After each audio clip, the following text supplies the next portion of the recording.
A billionaire CEO trying to save face hires a homeless woman to be his date at a high-profile gala. However, he could have never predicted the events that unfolded next. The high-rise office of Sterling Industries loomed over the city like a monument to its founder's success. Inside, the sterile boardroom hummed with tense energy as Damon Sterling sat at the head of the table. The CEO's chiseled features were unreadable as he absorbed the latest update from his PR team. "Your approval ratings are slipping, Mr. Sterling," said Marcia, the company's head of public relations, her tone firm but hesitant. "The media has latched onto the narrative that you're unapproachable, cold, and, well, robotic." Damon's steel-gray eyes flicked toward her, his brow furrowing just enough to send a ripple of unease through the room. "Robotic?" he repeated, his voice smooth but edged with sarcasm. "Because I don't smile for the cameras or parade my personal life like a sideshow?" Marcia hesitated before continuing. "It's not just the media. Some of our investors are starting to question whether Sterling Industries is relatable. The gala next weekend is our chance to counter that narrative. Show a more human side. And how exactly do you propose I do that?" Damon leaned back in his chair, his expression daring her to give him an answer he wouldn't hate. "You need to bring a date," Marcia said bluntly. "Someone charismatic. Someone who makes you seem more accessible. It's about optics, Damon." The room fell silent. Damon's jaw tightened, and the other executives exchanged uneasy glances. Everyone knew Damon Sterling's disdain for pretense and shallow displays of charm. His relationships, such as they were private, and he had no interest in parading a carefully selected companion for the sake of appearances. "I'm not interested in playing this game," Damon said, his voice low but resolute. "Find another way." Marcia folded her arms. "With all due respect, Damon, this isn't optional. Your competition will be there with their polished smiles and photogenic partners. If you show up alone again, it'll only fuel the narrative that you're as distant as people think you are." For a moment, Damon said nothing, his gaze fixed on the polished surface of the table. He wasn't a man accustomed to compromise, but he knew when the tide was against him. The gala was a necessary evil, a place where alliances were forged and reputations solidified. Avoiding it would be a mistake. "Fine," he said at last, his tone clipped. "I'll bring a date." Marcia's relief was palpable. "We can provide a list of potential—" "No," Damon interrupted sharply. "I don't want anyone from your list. I won't be paraded around with some socialite looking to boost her own profile." "Then who?" Marcia asked, perplexed. Damon didn't answer. He stood, buttoned his suit jacket, and left the room without another word.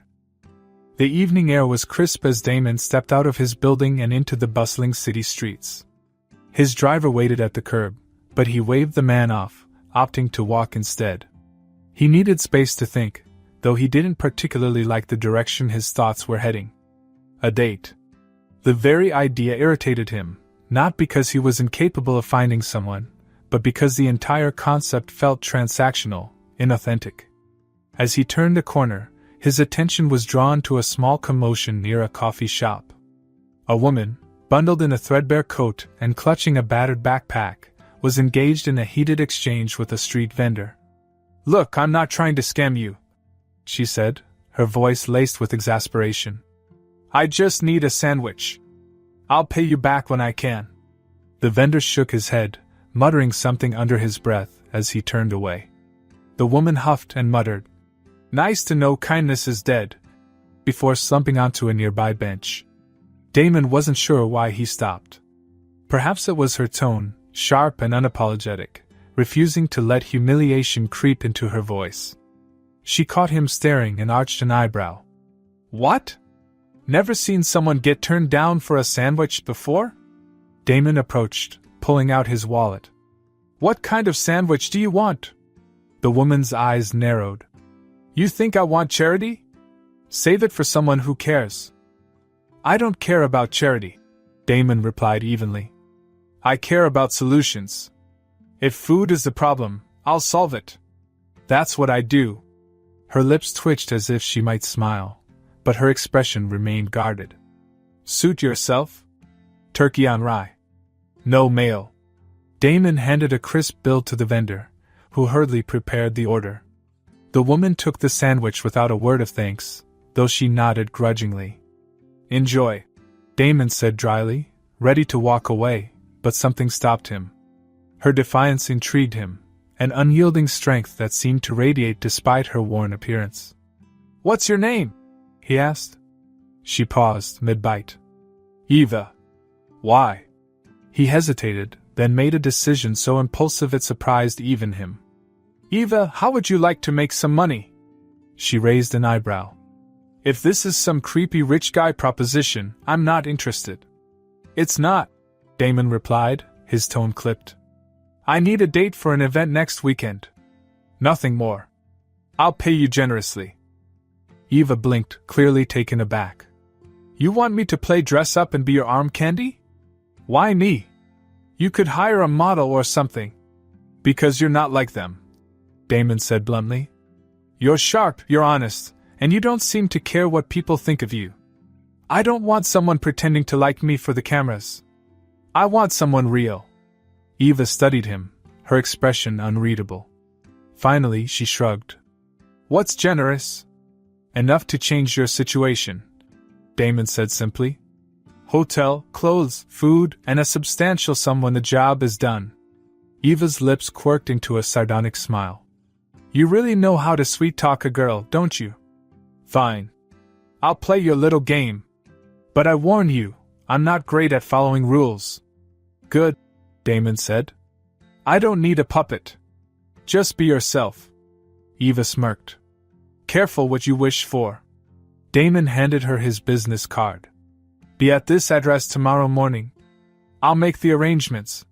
She tucked the card into her pocket and watched him walk away, shaking her head in disbelief.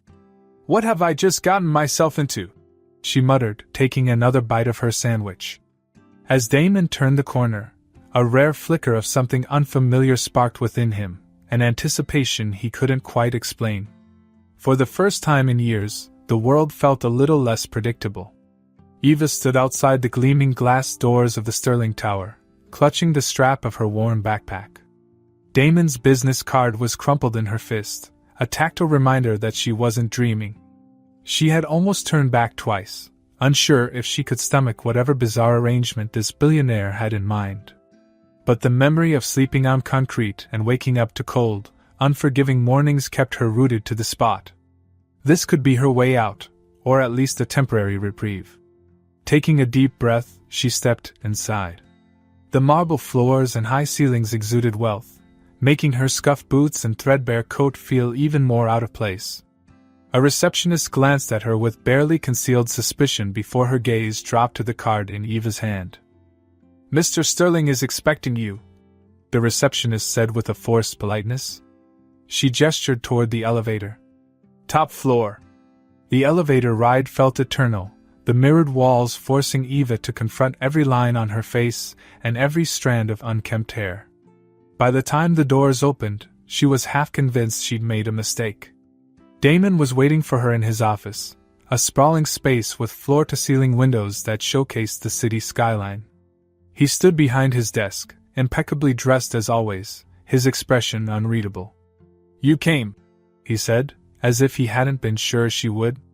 Wouldn't miss it, Eva replied, her voice dripping with sarcasm. Who could resist an offer as weird as yours? Damon smirked faintly. Let's not waste time. The gala is in 5 days, and there's a lot to do. He handed her a sleek envelope. Inside was a key card, a small wad of cash, and the address of an upscale hotel. This is where you'll be staying, he said. You'll find clothes, toiletries, and anything else you might need. Tomorrow, a stylist will meet you to start preparing for the event. Eva arched an eyebrow. What, no private chef or personal chauffeur? If you want those, I can arrange it, Damon replied evenly. But I assumed you'd prefer not to be smothered. His calm, matter-of-fact tone threw her off, and she found herself at a loss for a snarky retort. Instead, she studied him, trying to figure out what his angle was. He wasn't leering or condescending, and his eyes held a certain intensity that made her feel like he saw straight through her defenses. It was unsettling. "Fine," she said at last, tucking the envelope into her coat. "But let's get one thing straight. I'm not going to be your puppet. If I don't like something, I'm saying so. That's exactly why I chose you," Damon replied, his tone neutral. "You'll find I have no use for sycophants." His words disarmed her again, and she hated how intrigued she was by this enigmatic man. Without another word, she turned and left, determined to keep him at arm's length. The hotel was a world away from anything Eva had experienced before. Plush carpets, luxurious bedding, and a bathroom the size of her old studio apartment made her feel like she'd stepped into someone else's life. The stylist arrived the next morning, a whirlwind of fabric swatches, cosmetics, and high-end fashion jargon. Eva endured it with as much patience as she could muster, though she couldn't resist throwing in the occasional sarcastic comment. "Do I really need 3 layers of foundation? I'm not auditioning for a Broadway show," she quipped as the makeup artist fussed over her. "Humor me," the woman replied with a sigh. "It's my job to make you look perfect." "You say that like it's possible," Eva muttered under her breath. Damon arrived later that afternoon to check on her progress. When he stepped into the suite, Eva was standing in front of a full-length mirror, dressed in an elegant cocktail dress the stylist had chosen. She shifted uncomfortably, tugging at the hem as if trying to make herself smaller. "You look fine," Damon said simply, his gaze appraising but not lingering. "But you need to work on your posture. Confidence is half the battle." "Confidence, huh?" Eva shot back. "Easy for you to say when you've got a building with your name on it." "Confidence isn't about money," Damon replied. "It's about knowing who you are and owning it." His words surprised her, and for a moment she found herself holding his gaze. There was something disarming about the way he spoke, direct but not patronizing, as if he genuinely believed what he was saying. They spent the next few days preparing for the gala, and Damon began to teach Eva the nuances of high society. He explained everything from which fork to use at a formal dinner to the art of small talk, which she found both exhausting and ridiculous. "So let me get this straight," Eva said one afternoon, leaning back in her chair. "Rich people spend half their time pretending to care about things they don't, and the other half worrying about what other rich people think of them?" "More or less," Damon admitted with a faint smile. "And you're okay with that?" "I've learned to navigate it," he said, his tone careful. "But that doesn't mean I enjoy it." Eva studied him, noting the flicker of something vulnerable beneath his composed exterior.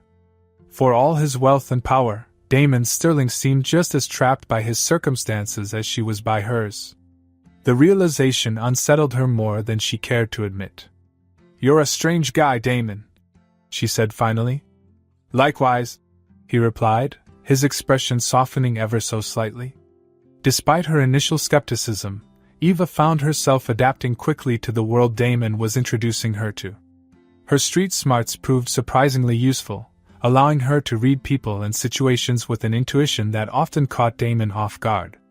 During one of their practice sessions, Damon posed as a potential rival, testing her ability to deflect probing questions. "So, Eva," he said, his tone mockingly polite, "what brings you to the gala?" "Good company and free champagne," she replied smoothly, a sly grin tugging at her lips. Damon chuckled, a rare, genuine sound that made her chest tighten in a way she wasn't prepared for. By the time the day of the gala arrived, Eva was as ready as she'd ever be. She still felt out of place in the designer gown and heels, but she couldn't deny the spark of pride she felt when she looked in the mirror. For the first time in a long time, she didn't feel invisible. As she stepped into the car waiting to take her to the event, Damon offered her his hand to help her in. She hesitated for a fraction of a second before taking it, surprised by the steadiness of his grip. "You'll do fine," he said quietly, his voice carrying an unexpected warmth. Eva met his gaze, searching for any sign of condescension, but found none. For the first time since their unusual arrangement began, she allowed herself to believe that maybe, just maybe, this wouldn't be the disaster she'd been bracing for. The car pulled up to the grand entrance of the Saint Laurent Hotel, its ornate facade glittering with 1,000 lights. The gala was in full swing, with a sea of black-tie guests mingling on the steps and inside the marble-clad atrium. Eva stared out the window, her stomach twisting in knots.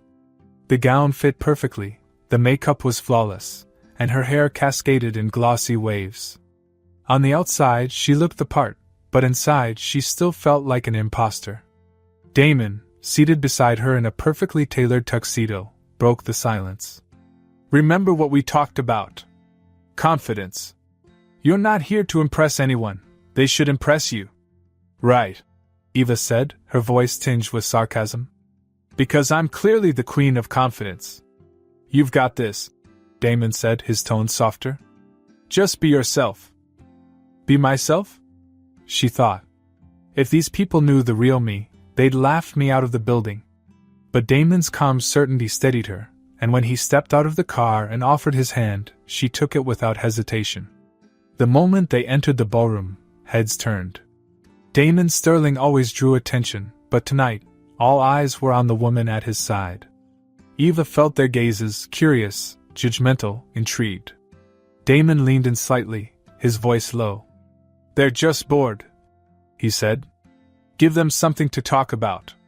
She smirked despite herself. "You make it sound so easy." "It is," he said simply. "For you." Before she could respond, a man approached, a distinguished gentleman in his 60s with a silver beard and an air of self-importance. "Damon!" the man boomed, extending a hand. "Glad you could make it. And who is this lovely lady?" Damon hesitated just a fraction before responding. "This is Eva Monroe."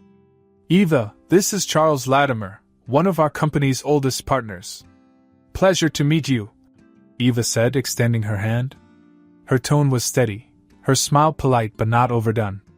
She could feel Damon watching her, and for the first time, she realized he wasn't just evaluating her performance, he was rooting for her. "The pleasure is mine," Charles said, clearly charmed. "It's not every day we see Damon with such delightful company." Eva caught the subtle dig but chose to ignore it. Instead, she tilted her head, her smile sharpening. "I figured it was time someone dragged him out of his shell." Charles laughed, a genuine, hearty sound, and even Damon allowed the corner of his mouth to twitch upward. They moved deeper into the room, weaving through clusters of guests. Damon introduced her to key players in his industry, and to her surprise, the conversations felt less daunting as the evening wore on. Her quick wit and unfiltered honesty drew people in, and even the most skeptical guests seemed intrigued by her. As they stood near the champagne fountain, a group of women approached, led by a tall brunette with impeccably styled hair and a designer dress that probably cost more than Eva had made in the past 5 years. "Damon," the woman purred, her smile calculated. "It's been too long. And who's your friend?" "This is Eva Monroe," Damon said evenly. "Eva, this is Vanessa Carver." "Vanessa," Eva said, matching the woman's smile with one of her own. "Nice to meet you." Vanessa's eyes flicked over Eva's gown, her smile growing tighter. "Charming!" "Damon, I didn't realize you were branching out." Eva raised an eyebrow. "Branching out?" Vanessa's smile widened, but it didn't reach her eyes. "You know, bringing someone with such a fresh perspective." The insinuation hung in the air, and Eva's chest tightened. She was used to this kind of judgment, but it still stung. Before she could decide how to respond, Damon stepped forward. "Eva's perspective is exactly what this room needs," he said, his tone cool but firm.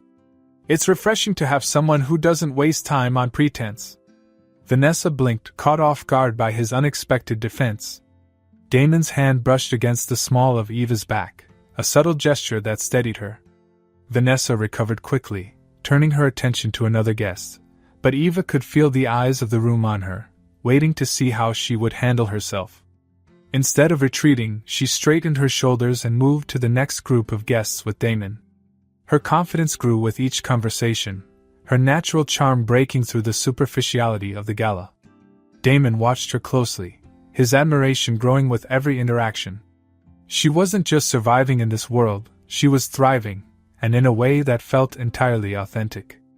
The evening was almost over when it happened. They were speaking with a small circle of investors when a sharp, nasal voice cut through the conversation. "Eva, was it?" A middle-aged woman in a glittering gown stepped forward, her smile predatory. "I couldn't help but wonder where I've seen you before." Eva tensed, immediately sensing trouble. "I'm not sure," she said carefully. "Oh, I remember now," the woman said, her smile sharpening. "A coffee shop downtown. You were. Well, you seem to be having a rough day." The insinuation was clear, and the group fell silent. Eva felt her cheeks flush, but she forced herself to meet the woman's gaze. "That's possible," Eva said calmly. "I've had my share of rough days. Haven't we all?" The woman's smile faltered, but she pressed on. "Of course. I just think it's so inspiring that you're here tonight. It's quite the transformation." Eva took a deep breath, refusing to let the comment rattle her. "Life's full of transformations," she said. "The way I see it, we're all one twist of fate away from a completely different path. I just got lucky to have someone like Damon believe in me." Her words hung in the air, and for a moment, no one spoke. Then, to her surprise, one of the investors nodded appreciatively. "That's a refreshing perspective," he said. "We could all use a little humility." The tension dissolved, and the group moved on to lighter topics. Damon lingered at Eva's side, his expression unreadable. "You handled that well," he said quietly. "Did I have a choice?" Eva replied, her voice low but steady. "You always have a choice," Damon said. His eyes softened, and for the first time, she saw something unguarded in his expression. The night ended with applause as the gala raised record-breaking donations. As they left, Eva felt a mix of exhaustion and exhilaration. She had faced down the judgment, the whispers, and the probing questions, and she had come out the other side stronger. Damon opened the car door for her, his movements uncharacteristically gentle. When he slid in beside her, he didn't speak, but the silence between them was different now, easier, warmer.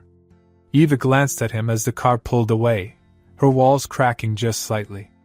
"You know, for a guy who supposedly doesn't care about what people think, you're not half bad at defending someone's honor." Damon smirked, his gaze meeting hers. "And for someone who supposedly doesn't belong here, you handled tonight better than most." They sat in comfortable silence, the city lights flashing past the window. For the first time, Eva felt a flicker of something she hadn't dared hope for in years, the belief that she might have a place in this world after all. The ride back to the hotel was unusually quiet. Eva stared out the window, watching the city lights blur past, her thoughts a mix of pride and exhaustion. She had survived the gala, and not just survived, but thrived. Still, the lingering stares, the probing questions, and Vanessa's thinly veiled disdain clung to her like smoke. Damon sat beside her, his phone untouched in his lap, his gaze fixed on the middle distance. He wasn't his usual composed self. There was something softer about him tonight, something quieter. It unsettled Eva more than his usual cool exterior ever had. When the car stopped in front of the hotel, Damon surprised her by stepping out and walking her to the entrance. "You didn't have to do that," she said, glancing over her shoulder as the doorman opened the door for them. "I wanted to," he replied simply. They entered the elevator, and the silence stretched between them. Eva leaned against the wall, kicking off her heels with a sigh of relief. "Those things are torture devices," she muttered, glancing at Damon. "How do women do this every day?" "I wouldn't know," he said, his mouth twitching into a faint smile. The elevator doors opened, and they stepped out onto her floor. She hesitated in front of her suite, her hand on the key card. "Do you want to come in?" she asked, surprising herself with the question.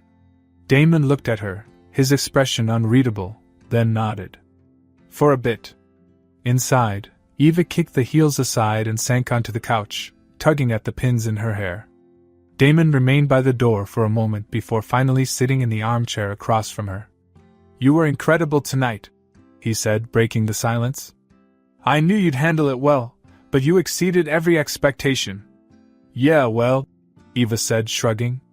I'm good at pretending I belong places I don't. You belong there, Damon said, his voice firm.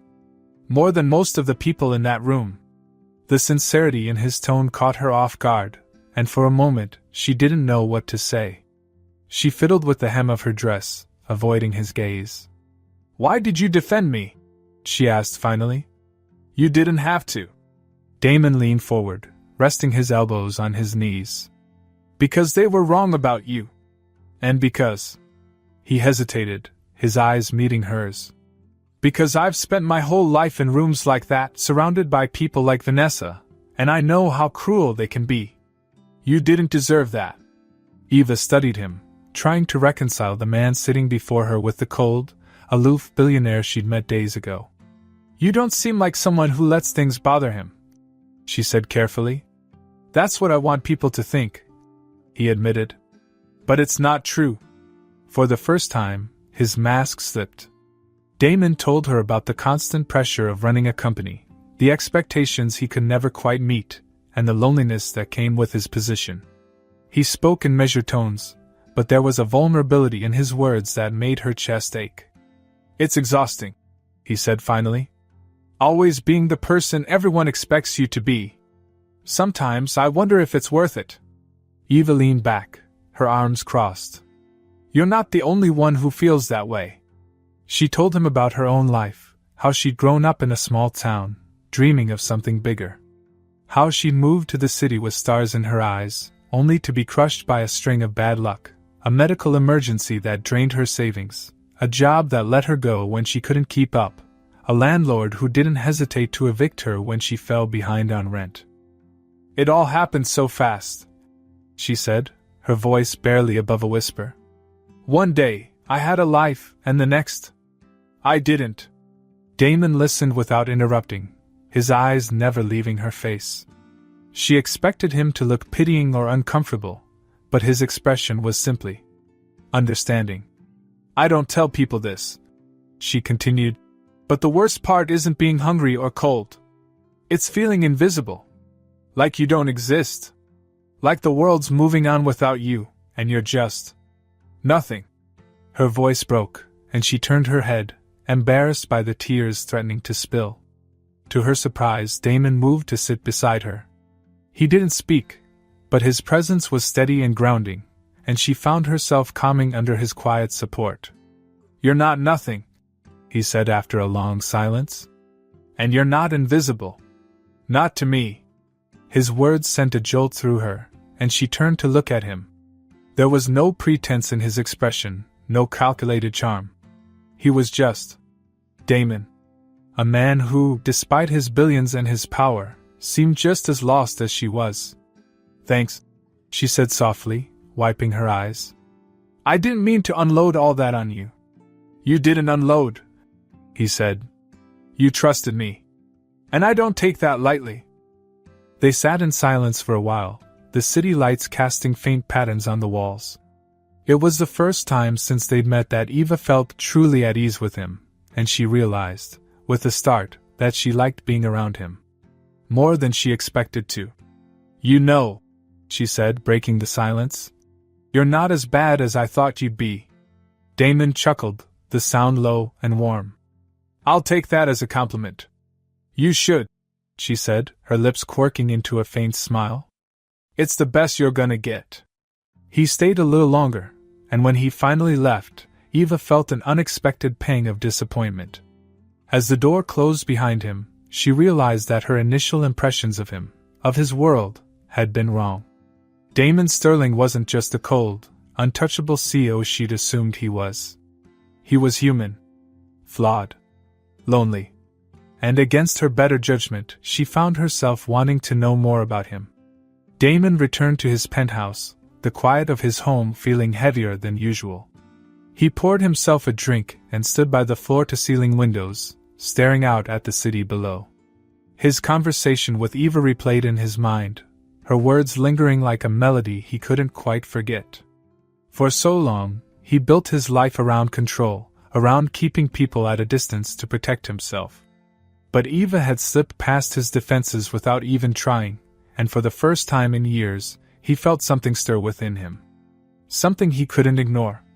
As he stood there, the realization hit him with startling clarity. Eva Monroe wasn't just his date for a gala. She was a force that had shaken his carefully constructed world. And he wasn't sure if he wanted to rebuild it, or let it crumble.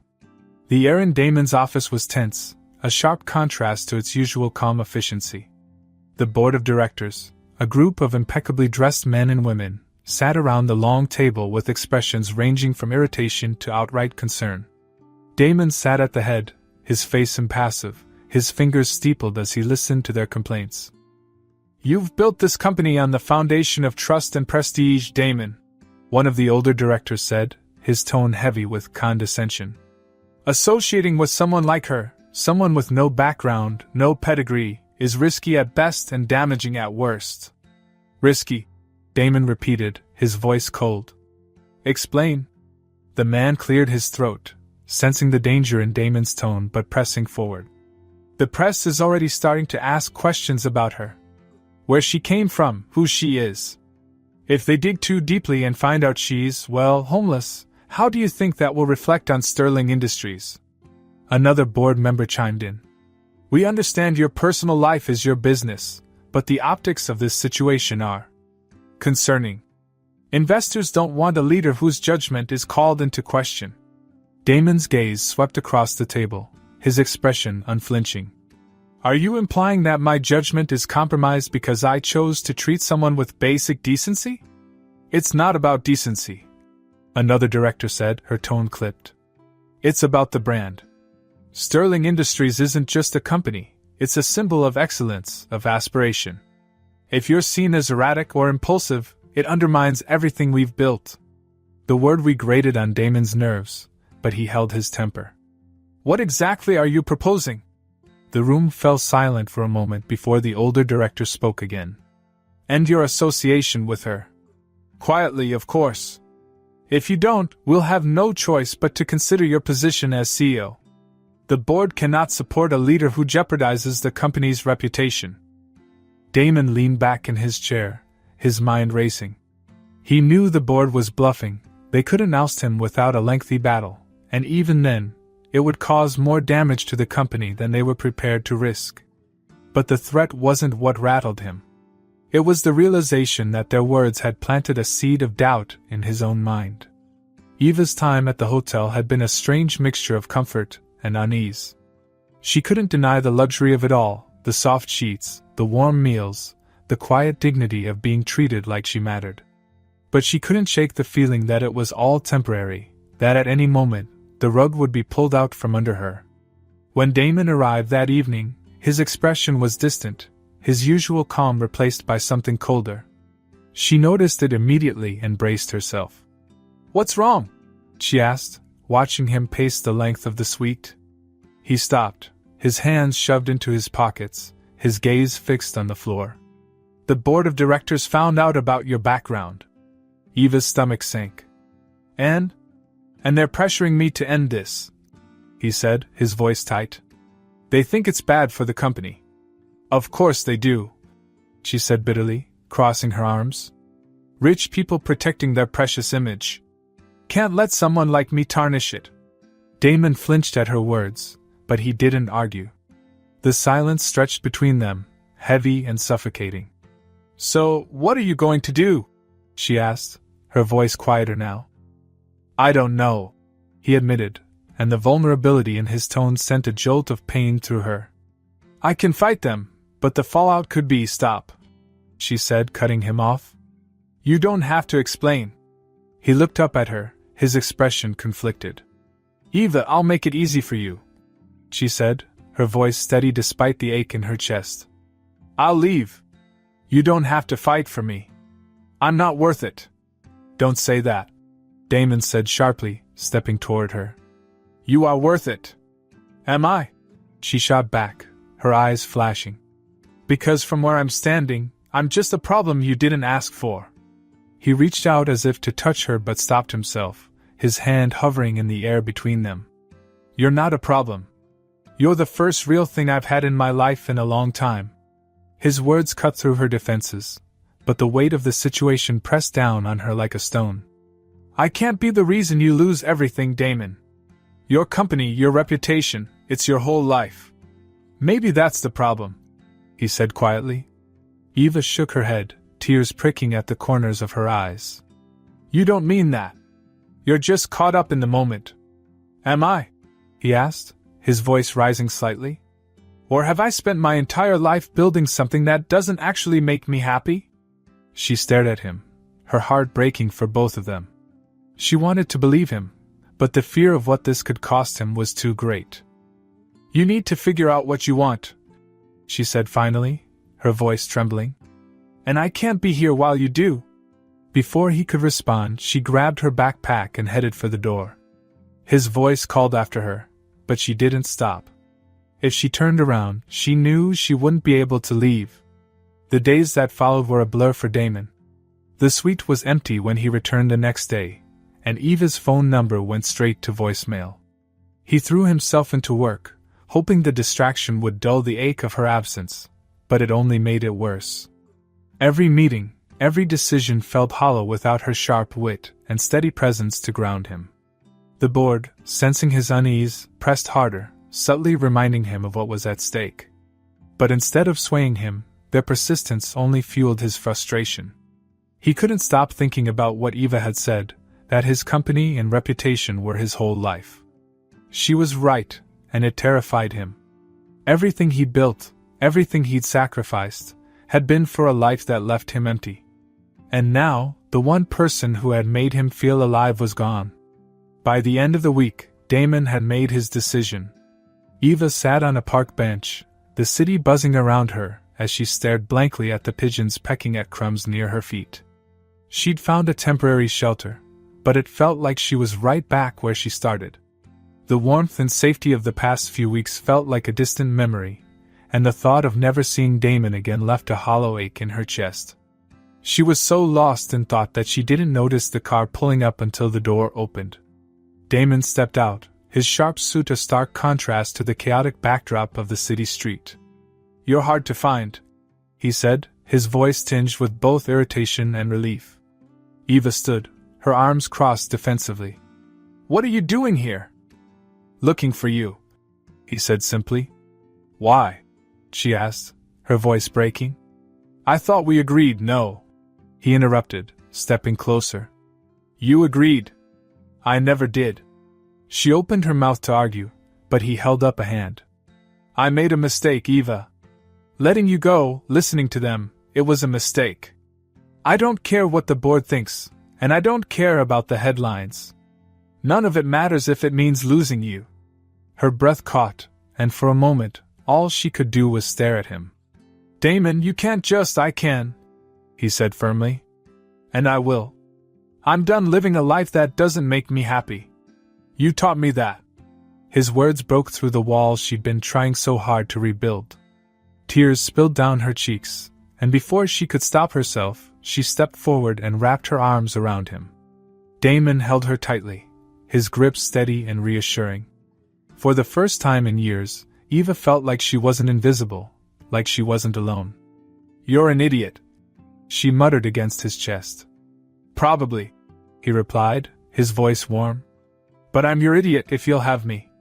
She laughed through her tears, and for the first time in what felt like forever, hope bloomed in her chest. The press conference was called for noon, but by 11:30, the Sterling Tower lobby was packed with reporters. Cameras flashed as journalists jostled for position, their questions shouted over one another in anticipation of Damon Sterling's arrival. Speculation had run wild since the news broke of his mystery date at the Gala and the subsequent rumors about her background. The company's sudden announcement of this press conference only added fuel to the fire. Damon stood in his office, gazing out at the city. His reflection in the glass looked calm, composed, and utterly in control, the image he had spent his entire career perfecting. But for the first time, he didn't feel like the man in the mirror. He felt lighter, unshackled, even as the enormity of what he was about to do settled over him. Eva sat on the couch behind him, fidgeting with the strap of her bag. She'd come to see him earlier that morning, reluctantly agreeing to hear him out after their unexpected reunion days before. Now, as she watched him prepare to walk into the lion's den, a knot of anxiety twisted in her chest. "You don't have to do this," she said, breaking the silence. Damon turned to her, his expression unwavering. "Yes, I do." She shook her head. "This is your company, your legacy. What if they don't understand? What if they won't?" He interrupted gently. "Not all of them, at least. But that doesn't matter. What matters is doing what's right." His voice carried a certainty that left her speechless. She wanted to argue, to tell him he was risking too much, but deep down, she knew he had already made up his mind. When the clock struck noon, Damon entered the press conference room. The noise swelled as the cameras turned to him, microphones raised like an army of weapons. He walked to the podium with his usual confidence, though Eva, watching from the sidelines, could see the faint tension in his shoulders. "Good afternoon," Damon began, his voice steady as he scanned the crowd. "Thank you for coming. I'll keep this brief." The room quieted, the reporters hanging on his every word. "Sterling Industries has always stood for excellence, innovation, and integrity," he continued. "But today, I want to talk about something more important than corporate values. I want to talk about humanity." A murmur rippled through the crowd, but Damon pressed on. "Over the past few weeks, there has been speculation about my personal life and the company's future. I'm here to set the record straight. The woman you've all been so curious about is Eva Monroe. She's intelligent, resourceful, and most importantly, resilient. She's someone who has faced unimaginable challenges and has come through them stronger than most people I know." The room erupted with questions, but Damon raised a hand commanding silence. "Eva's story is one of perseverance.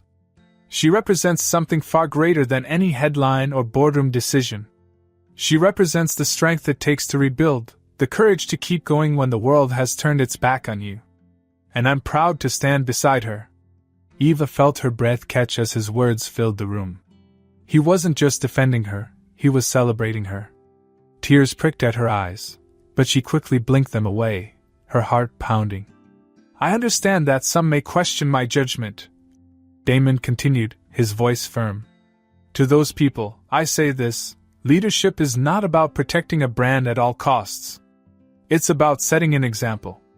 And the example I want to set is one of compassion, authenticity, and the willingness to fight for what matters." He paused, letting his words sink in before delivering the final blow. "That is why I've decided to step down as CEO of Sterling Industries, effective immediately. I will be transitioning into a new role focused on philanthropic efforts, using the resources I've built to make a meaningful difference in the world."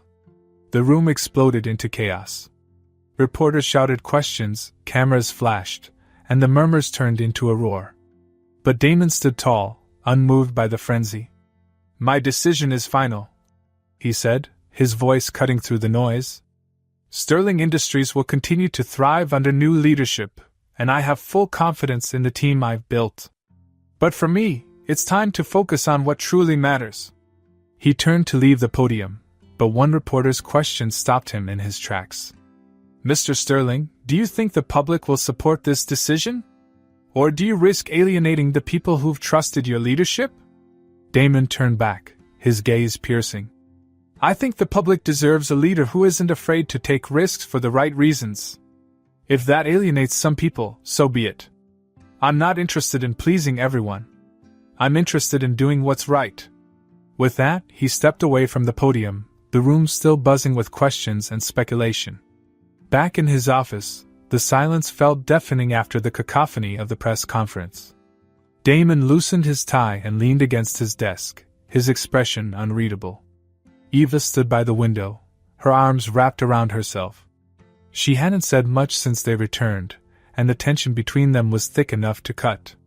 "You really did it," she said finally, her voice quiet. "You gave it all up." "I didn't give anything up," Damon replied. "I made a choice." She turned to him, her eyes searching his face. "Why? Why risk everything for me?" He stepped closer, his gaze steady. Because you made me realize that I was already risking everything by living a life that wasn't mine. For years, I've been chasing an image, a reputation, something that was never going to make me happy. And then you came along and reminded me what it's like to feel alive." Her breath hitched, and she looked away, overwhelmed. "I don't deserve this," she whispered. "You deserve everything," he said, his voice soft but unwavering. "And I'm going to spend the rest of my life proving that to you, if you'll let me." For a moment, neither of them spoke. Then, slowly, Eva stepped forward and took his hand. "You're insane," she said, her voice trembling with a mixture of laughter and tears. "Probably," he said with a faint smile. "But I've never been more certain of anything in my life." They stood there, the city stretching out beneath them, a world of uncertainty ahead. But for the first time, Damon felt free. And as Eva leaned into him, her hand gripping his, he knew he wasn't alone in this new beginning. Together, they would build something real, something worth fighting for. The old factory building sat on the edge of a worn-down neighborhood, its windows boarded up and its walls covered in faded graffiti. It was the kind of place most people avoided, a symbol of neglect and decay. But when Damon Sterling and Eva Monroe looked at it, they saw potential. "This is it," Damon said, stepping out of the car and gesturing toward the building. "It's not much now, but it will be." Eva stood beside him, her arms crossed as she studied the structure. She could already picture it, a space bustling with energy, filled with people finding hope and purpose. It was hard to believe this was really happening. Just months ago, she had been living on the streets, trying to survive one day at a time. Now, she was standing beside a man who had given her not just a second chance but a purpose. "It's perfect," she said finally, a small smile tugging at her lips. Over the next few weeks, the factory began its transformation. Contractors tore down the old walls, replaced the shattered windows, and began constructing what would soon become the Sterling Monroe Community Center. Damon's vision was ambitious, a multifunctional space with job training facilities, temporary housing for those in need, and counseling services to help people rebuild their lives. Eva threw herself into the project, working closely with Damon and the team he had assembled. She quickly discovered a knack for connecting with people, her own experiences giving her an authenticity that couldn't be faked. Whenever someone doubted the project's mission, she was the one who stepped in to remind them of why it mattered. "I've been where they are," she said during a planning meeting, her voice steady. "I know what it feels like to think no one cares. This place isn't just about giving people tools, it's about giving them hope."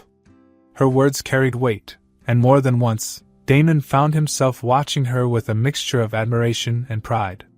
She had grown so much in such a short time, transforming from a woman hesitant to trust the world into someone who was willing to fight for it. The grand opening of the Sterling Monroe Community Center was a day either of them would forget. The once abandoned factory now gleamed with fresh paint and welcoming signs. Inside, the air buzzed with excitement as visitors explored the classrooms, the dormitories, and the career counseling offices. Damon stood near the entrance, shaking hands with donors and local officials.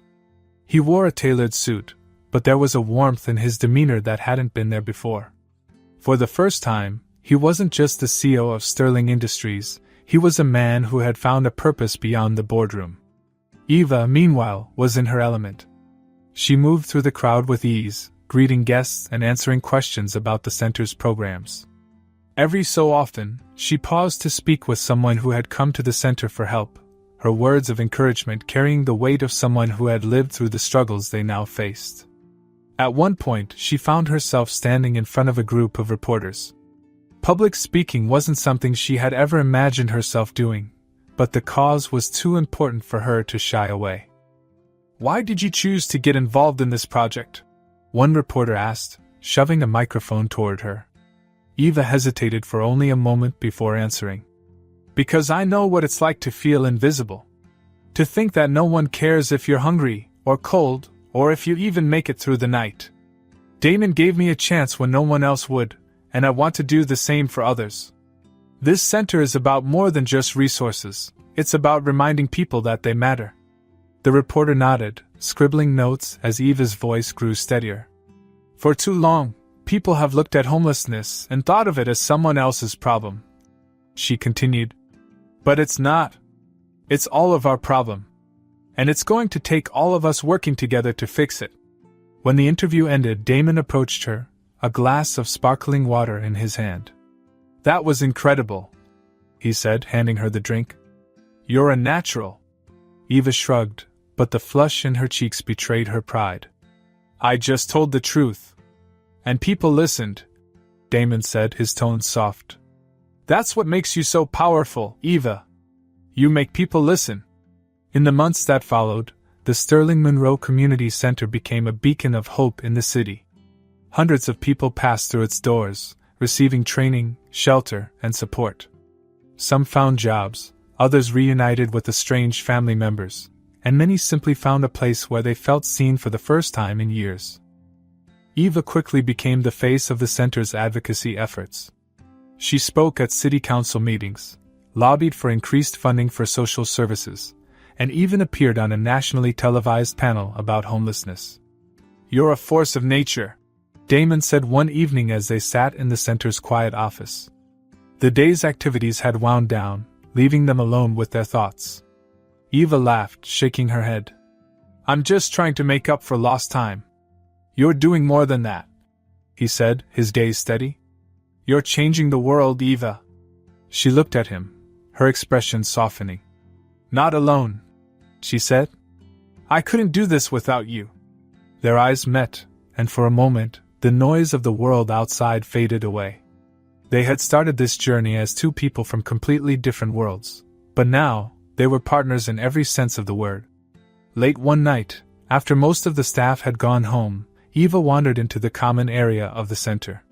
She found Damon sitting on one of the worn couches, a stack of paperwork in his lap. He looked up as she approached, setting the papers aside. Couldn't sleep? He asked. Too much on my mind, she admitted, sitting beside him. They sat in comfortable silence for a while, the hum of the city filtering through the windows. I've been thinking, Eva said finally, about how much has changed since the day you stopped me on that bench. Damon smiled, his expression warm. You mean the day you almost bit my head off? That's the one, she said with a laugh. I never thought I'd be here, doing this, making a difference. It still feels surreal sometimes. Well, believe it, Damon said. You've earned every bit of it. She looked at him, her heart full. So have you. As they sat together, the weight of their shared journey settled over them, not as a burden, but as a reminder of how far they'd come. They had taken a leap of faith, and now, they were building something that would outlast both of them. Eva leaned her head against Damon's shoulder, her voice barely above a whisper. We did good, didn't we? Damon wrapped an arm around her, his voice filled with quiet pride. We did. The months following the grand opening of the Sterling Monroe Community Center passed in a blur of purpose and progress. The center quickly became a cornerstone of the neighborhood, bustling with activity as people arrived to seek help, learn new skills, or simply find a moment of peace.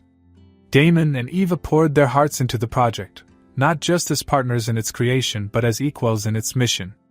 Their relationship had grown naturally, as if it had always been meant to be. For Damon, Eva was a constant reminder of what truly mattered, grounding him in a way he hadn't realized he needed.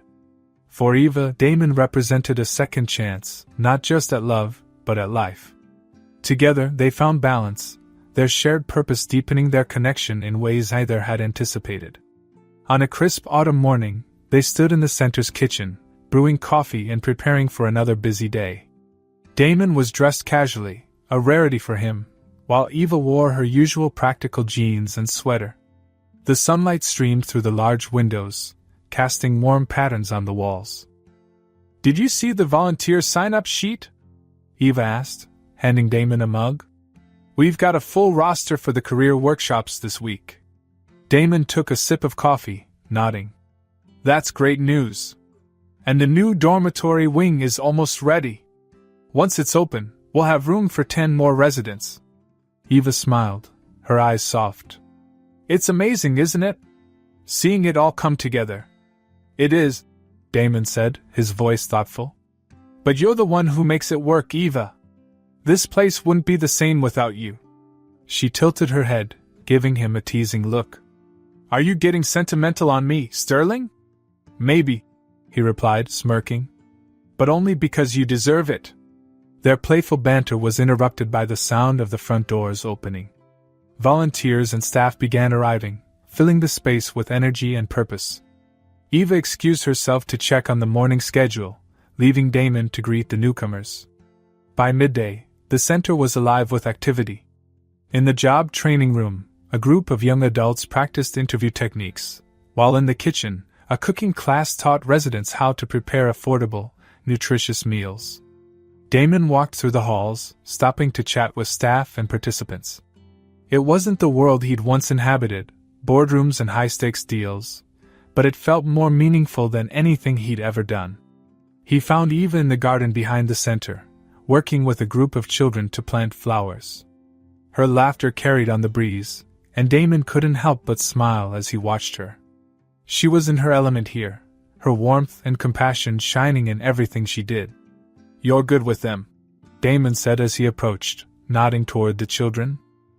Eva straightened, brushing dirt off her hands. Kids are easy. They don't judge you the way adults do. They just want someone to care. Like you do, Damon said, his voice soft. She looked at him, her expression serious but tender. And like you do, Damon. Don't sell yourself short. For a moment, they stood in the sunlight, surrounded by the sounds of laughter and growth. It was a small moment, but it felt significant, a quiet reminder of how far they'd come. As the day wound down, Damon and Eva gathered with the staff and volunteers in the main hall. The room was filled with chatter and laughter, the sense of community palpable. A young man stood up to speak, his voice nervous but sincere. I just wanted to say thank you, he began, glancing around the room. Before I came here, I didn't know where I was going or what I was doing with my life. This place gave me a chance, and now I'm starting my first job next week. I couldn't have done it without all of you. The room erupted in applause, and Damon felt a swell of pride. Stories like this were becoming more common, each one a testament to the impact the center was making. Eva leaned over, her voice low. That's why we do this. Damon nodded, his eyes meeting hers. Because it matters. As the applause died down, Eva stood and addressed the group. I think I speak for both of us when I say that this center wouldn't be what it is without all of you. Every volunteer, every staff member, every participant, you're the heart of this place. And we're so grateful for everything you do. Her words were met with cheers, and Damon felt a lump rise in his throat. He wasn't usually one for displays of emotion, but this moment felt different. It felt right.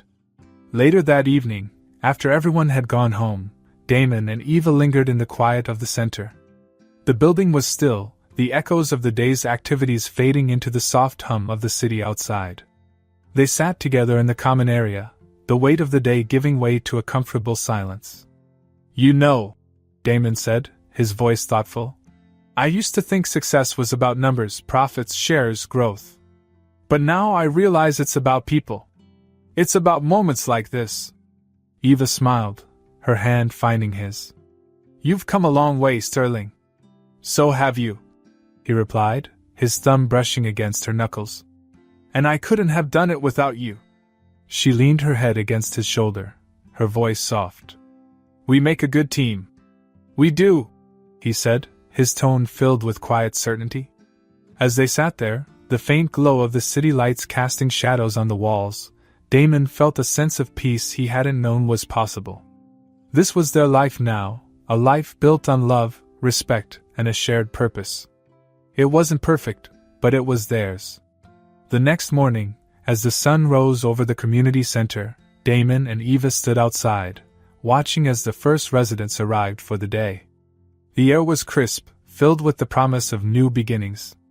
They exchanged a glance, a silent understanding passing between them. This is just the beginning, Eva said, her voice steady. Damon nodded, his gaze filled with determination. Let's make it count. Together, they walked inside, ready to face whatever challenges lay ahead. They weren't defined by their pasts or constrained by societal expectations.